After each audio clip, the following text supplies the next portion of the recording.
this.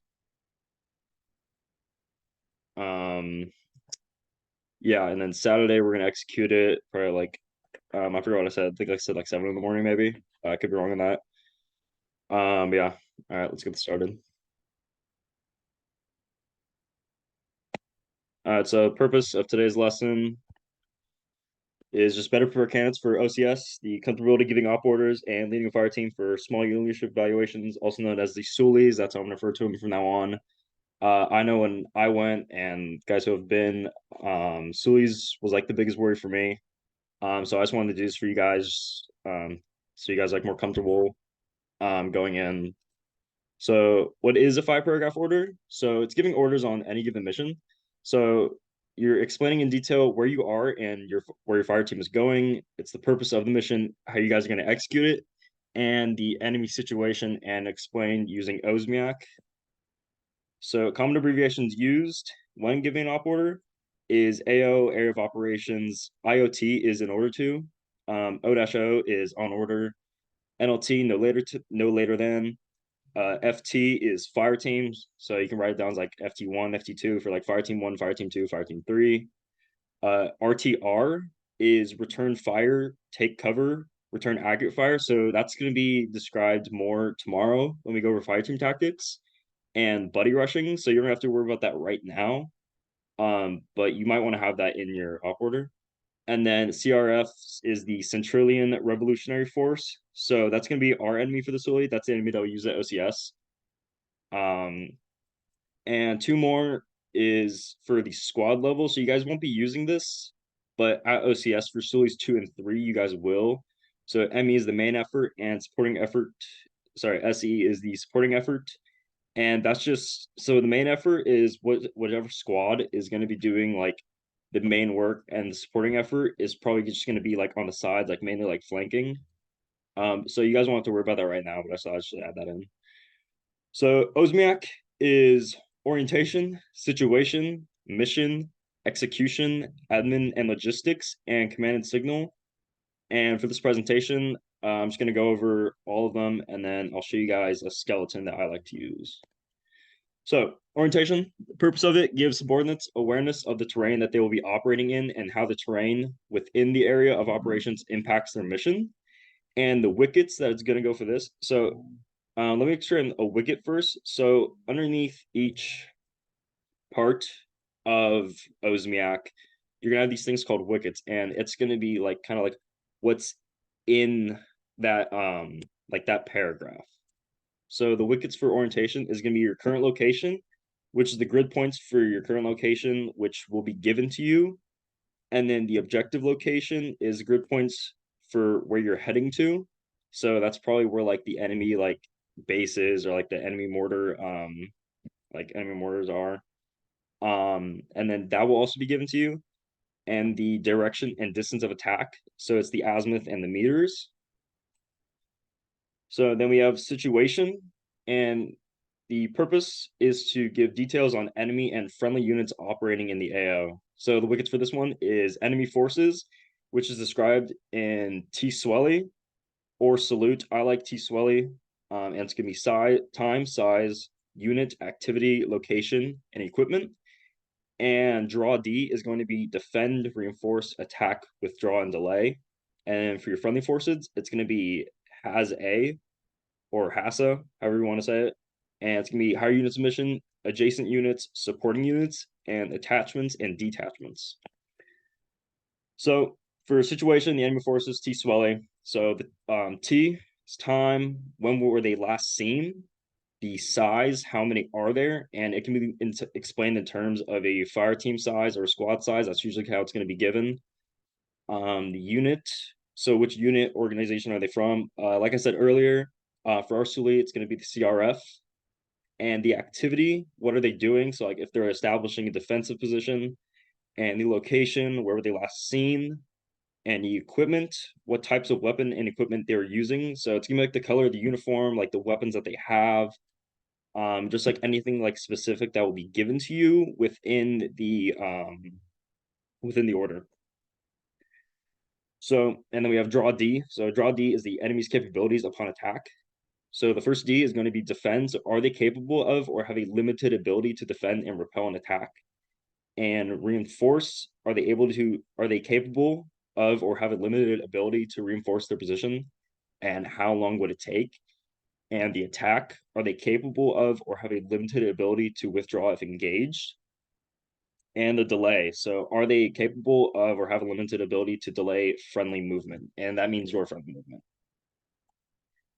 And then for the friendly forces for the situation, we have HASA, which is the higher unit's mission. So the unit one level higher than the unit leader conducting the order.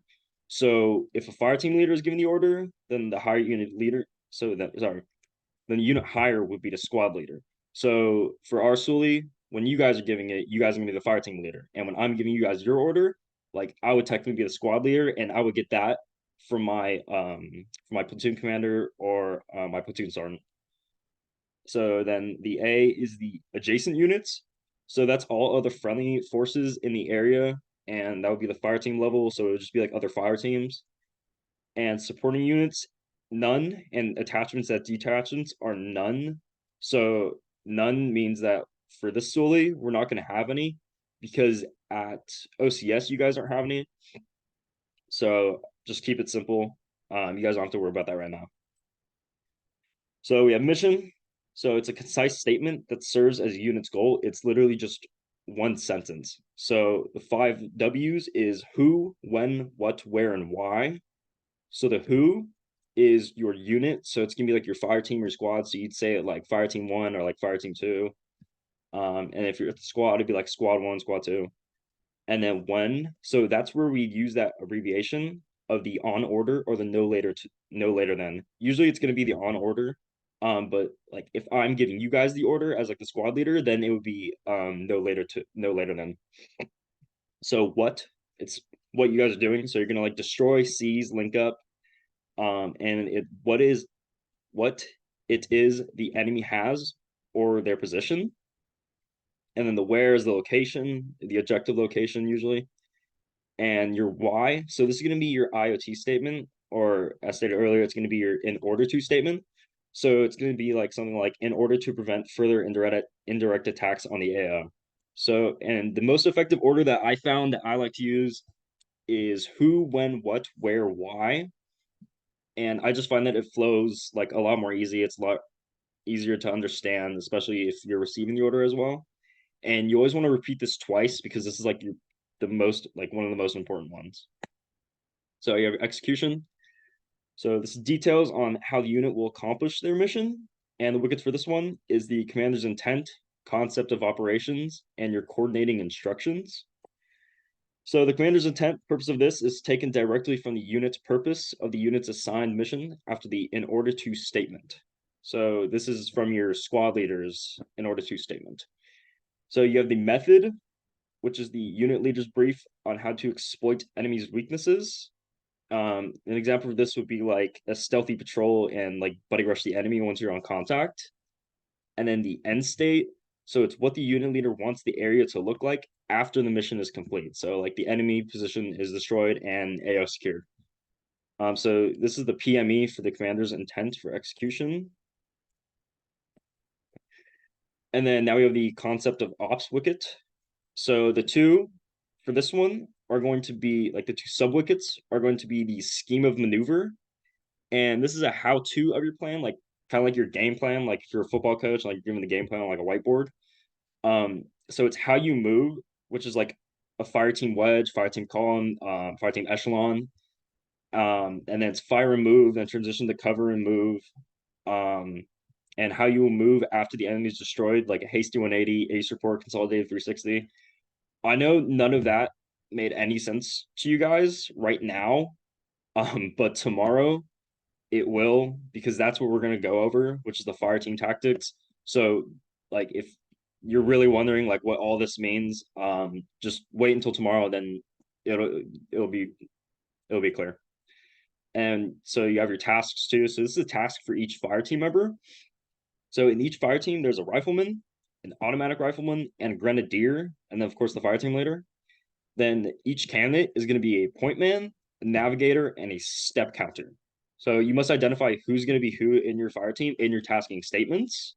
And again, like the rifleman, the automatic rifleman, the grenadier, and like the pointman, navigator, and step counter, that's all going to be explained tomorrow about like kind of like what they do. You guys really don't have to worry about it. Just make sure on the Sully on Saturday, you guys just identify who is who. And then so that's the tasks for the fire team level. If you're a squad leader, giving it to your fire team leaders for like Sully's 2 and 3, your tasking statements would be towards the fire teams, and that's where you really say like the main effort, the supporting effort, like who's going to be like the nav team, who's going to be like the Kazovac team, and I apologize, I can't think of the other name of the team of like the third team. But yeah, your tasking statements are just going to be a little bit more detailed for Sully's 2 and 3, but right now we're just going to keep it simple with just this. So for the execution, we have our coordinating instructions as well. So you have your time of attack. So when the leader determined the attack will be, so it's probably going to be like on order, like right now. Danger area crossing. So the method for when crossing a road or a potential trap, so you say either like the flow method or the bump method. For our Sully, we're not going to have danger area crossings, just because we're going to be doing it in MEPS, and I just want to keep it simple with you guys because we're only be practicing fire team tactics for like one day. So I'm gonna decide what I want you guys to do for this one. Um, Probably just gonna leave it as none or as rehearsed. Um, but yeah, we'll go over that tomorrow. We probably won't practice it, but I'll like tell you guys about it. And then we have our actions on enemy contact. So what happens when you encounter the enemy fire, which is the RTR, get online, fire and move. Again, the RTR is return fire, take cover, return accurate fire. And then getting online, again, we'll go over that tomorrow. But that's just mainly so everyone's online and y'all can buddy rush. And you have the Lost Marine plan. So this is what a Marine should do when separated from the unit. I do not expect any of you guys to get lost tomorrow behind MEPS. I'm sorry, not tomorrow, on Saturday behind MEPS. So you guys can say just as rehearsed. Um, but yeah, at OCS, you guys will get a little bit more detailed with it. It's probably better too, especially during Sully's 3. Um, but yeah, right now, don't really worry about that one. Just say like as rehearsed. So for the A, we have admin and logistics. So the admin purpose is the commander provides actions on casualty evacuation, also known as Kazovac, and enemy prisoner of war, which is EPW, handling procedures. And you have your logistics purpose. So the commander provides information on supplies and equipment that the unit has. So the admin and logistics wickets, we have the admin. So Kazovac is a casualty evacuation. So this can go like self-aid, buddy aid, corpsman aid. And you can also bring them to the consolidated 360 once the enemy is destroyed. For this one, really, I think this week you just stick with the self-aid, buddy aid, corpsman aid. I don't really want to give you guys all the answers, but I still want to keep it simple just so you guys are like getting the most out of this week. And we have the EPW. So the EPW handling, once captured, where will they be held and placed? And then you have your logistics, which is the child and water. So usually you'd say at OCS, like, like you have your full camelback, 2 canteens, and then like 3 MREs, however many you guys have for the day. For your guys' Sully, you guys should probably just say just water source and chow. And for the ammo and equipment, usually it would just be your rifle and ammo. At OCS, you'd also have like your battle rattle, ammo kit, map kit, compass. But again, let's just keep it simple and just say like rifle and ammo. And then lastly, we have our command and signal. So we have the signal purpose, which is the communication plan for the mission, and the command purpose covers information on key personnel and succession of command within the unit. So I know it's command and signal, but you always want to say the signal first and then the command. That's just how we did it at OCS. So for the signal wickets, we have the signal, which is Havoc. So Havoc is hand and arm signals. and voice on contact. Again, we'll go over that tomorrow. And then we have command, which is the location of key leaders. So where are key leaders from higher up located? So like where's a squad leader going to be? Like is he going to be with the first, second, or third fire team? And you have the platoon leader, and then where your corpsmen are. And I know I said corpsman like 3 or 4 times. Corpsman is literally just like the medic for the Marine Corps, affiliated with the Navy. And then we have the succession of command. And then so if you, the unit leader, goes down, who becomes unit leader? So let's say I'm fire team leader, and my team is Abram, Erickson, and Diltz. So like I'd say like if I go down, like the succession of command would be Abram, then Erickson, then Diltz. So I'm going to show you guys the 5 paragraph order skeleton right now. Can you guys see this? Just give me like 1 thumbs up or something. Okay, thank y'all. So this is the order. I know a lot of that was a lot to take in. But I'm gonna show you guys the order now. It's gonna be like a lot more simple. So for the orientation, we have the current location, objective location, direction, and distance of attack. So that's how that's gonna look. Then we have the situation, which is the enemy forces. So when there's more wickets like this, you want to keep them like separated, and you want to like make sure that you know where everything is. So the enemy forces, I have the T Swelly right here, and then the draw D right here. And then for the friendly forces, that's where they have the Hassa.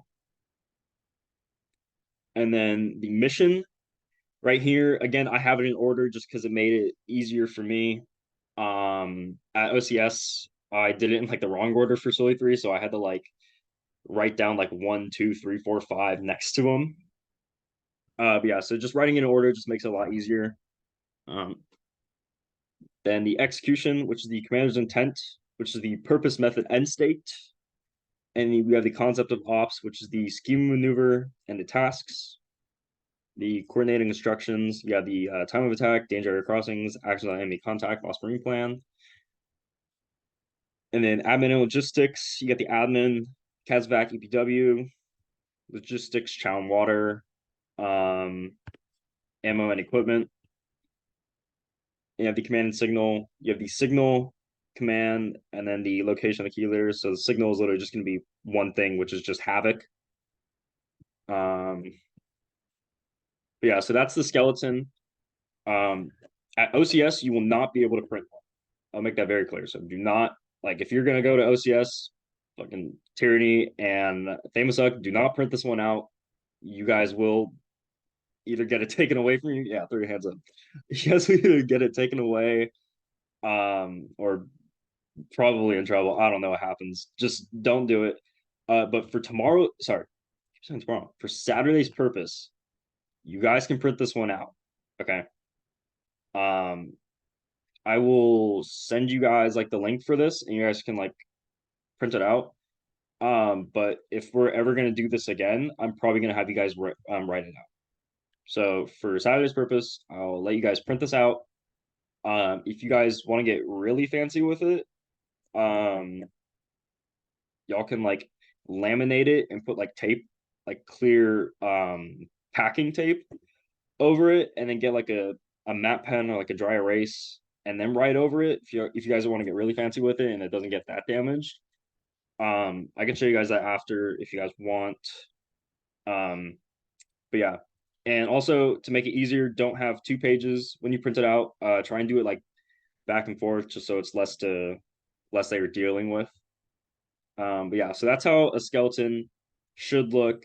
Format the skeleton, like once you guys start doing this a lot, format the skeleton however you want. Like this is the format that worked for me. You guys might have a completely different one. But when you start talking to other candidates, like you guys might figure out some other stuff, especially with the mission. Um, like the order that I say it, that's what flowed best for me and like the other dudes that I was talking to at OCS. So yeah, like make it your own. Just because it worked for me doesn't mean it's gonna work for you. Um, All right, back to slides.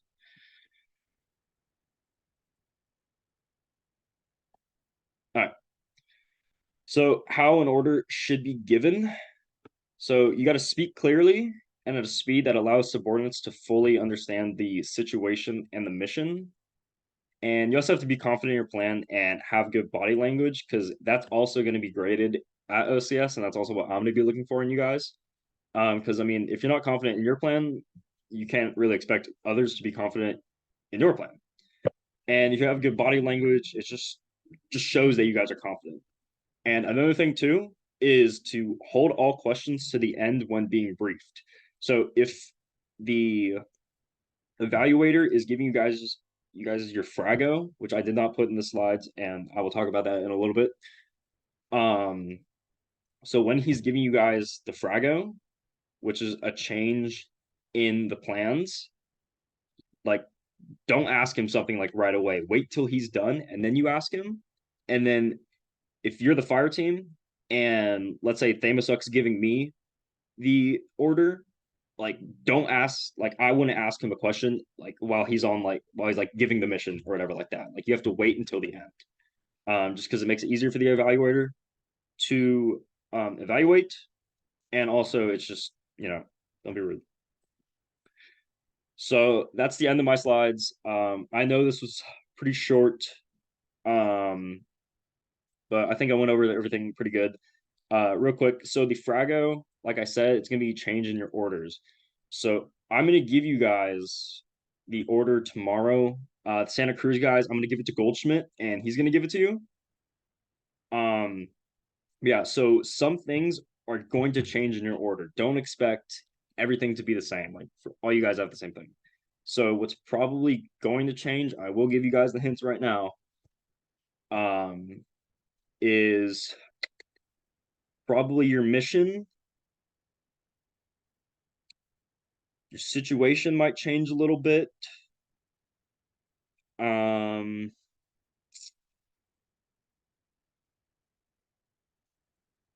Execution, that's mainly on you guys.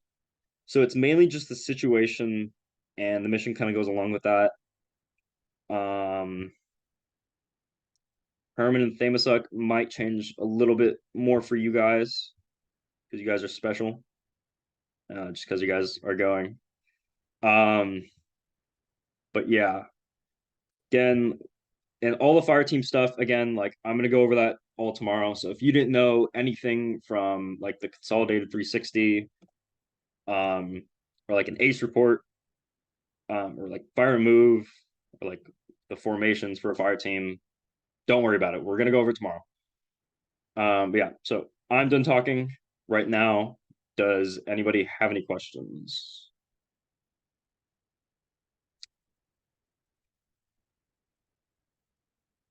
I know at least one of you do.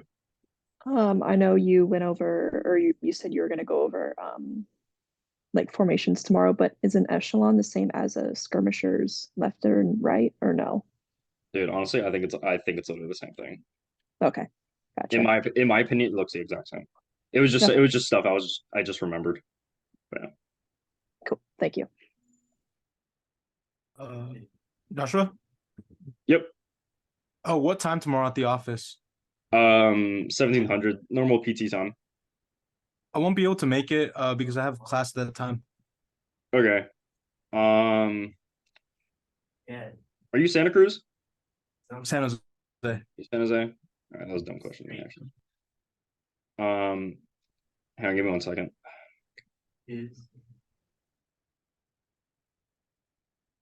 Yeah, so I'm gonna do it at 1700. Um, I know y'all have work and stuff like that, so I think tonight or tomorrow, um, I'm looking like slammed to school and stuff like that. So I'll try and like make like more slides for like fire team stuff. Um, Get some great. okay. Here, I'm gonna stop sharing.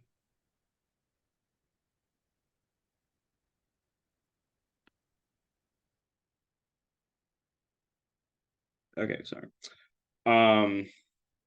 Yeah, I think I'm gonna try and make some slides for you guys for the fire team stuff, just so if you have any more questions about it or you want to look it over.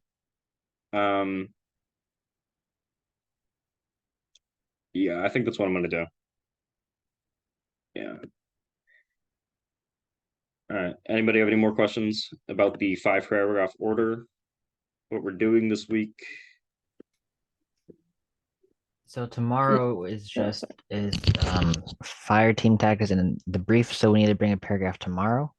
Yes. So try and print them Okay. out tomorrow.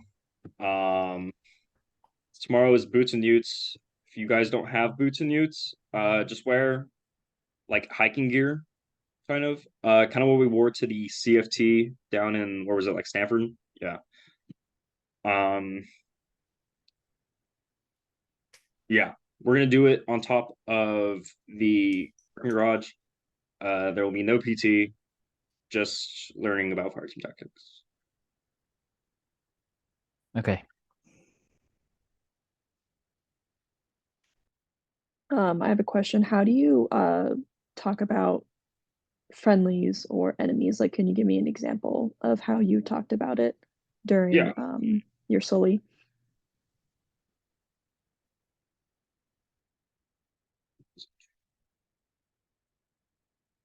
Hang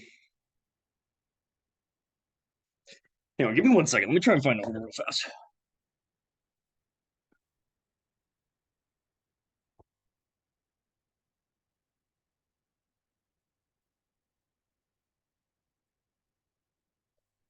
All right, I'm gonna give it at like this, like the one for like Sully 3. Because my Sully 1, like, I don't know what happened to it. All the writing is gone now. So through the um like draw D and T Swally for the enemy forces, some of that stuff might not be said. So you might not get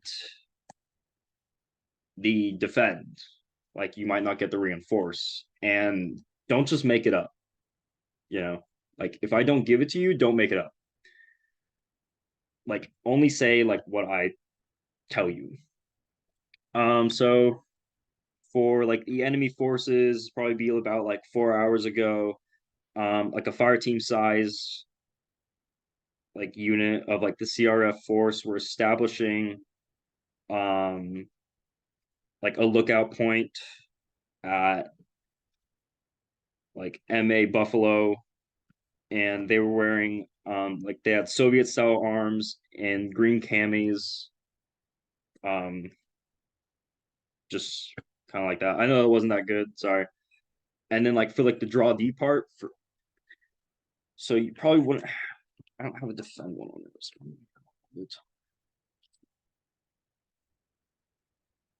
So if they don't give you a defend one, it probably would be something like upon like contact, like they would not defend, but they would reinforce.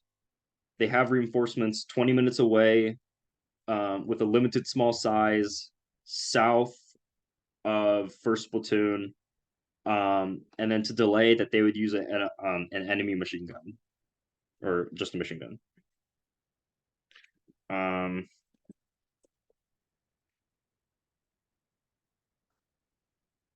Actually, this is a better one. Yeah, so like it would be like, so upon enemy contact, they would briefly defend and reinforce with a limited size, and they would attack. They would use a surprise attack, and then they would withdraw when suppressed, and then they would also have no ability to delay. If that's a little better.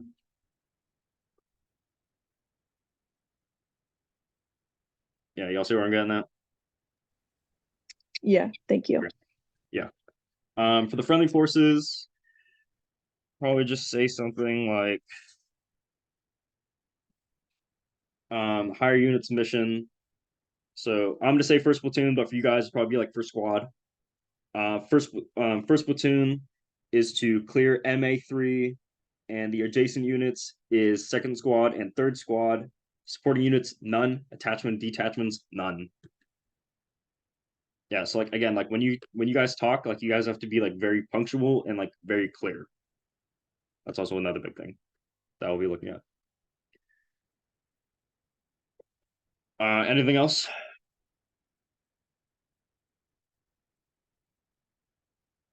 No? All right, I'm gonna stop recording.